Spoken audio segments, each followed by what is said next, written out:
Print, email, Facebook, Twitter. More. Government's $89 billion shipbuilding project at high risk of expensive blowout. Audit warns the Turnbull government's multi-billion-dollar naval shipbuilding program has a high to extreme risk of expensive blowouts and delays, a stinging audit warns. The Auditor General also warned that Defence did not know how much running its new offshore patrol vessels, OPVs, would cost. The government pledged $89 billion for new ships and submarines, including the patrol vessels, the Future Frigate Program, and its Future Submarine Program. The independent Commonwealth watchdog found the Department of Defence was currently meeting scheduled milestones during early stages of the mammoth build, but it also outlined a litany of potential future problems. Key risks relate to the delivery of expected capability, program cost, ability to meet program schedules, and management of the industrial base, the Audit Office said. The OPV build was brought forward to avoid a so-called valley of death in naval construction after the Hobart-class destroyer project ended, but the report said there was no cost-benefit analysis done on whether accelerating the patrol vessel build was the best way to maintain a domestic workforce. The Australian National Audit Office,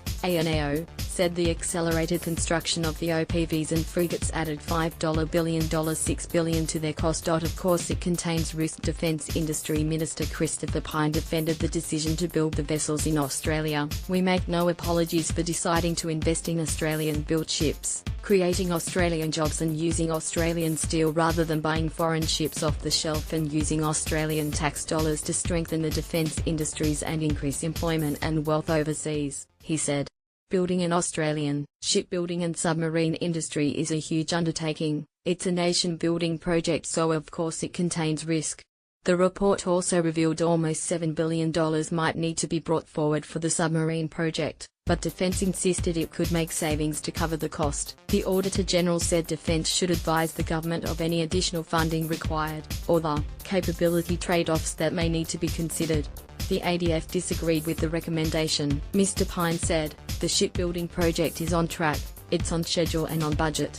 Construction on the OPVs is due to start in South Australia later this year, before moving to Western Australia. Future frigates are due to be built from 2020, but the ANAO said an internal defence review found decision-making had been severely compressed and a meaningful 2020 construction start was not achievable. Schedule compression presented such extreme risk that cost and schedule overrun was likely, and that to proceed on the current schedule had the potential for severe reputational damage to Defence and the government. The ANAO said the 2016 internal review found submarine construction is set starting 2022 or 2023 in Adelaide. The Future Frigate contract is expected to be awarded soon. Print, email, Facebook, Twitter. More.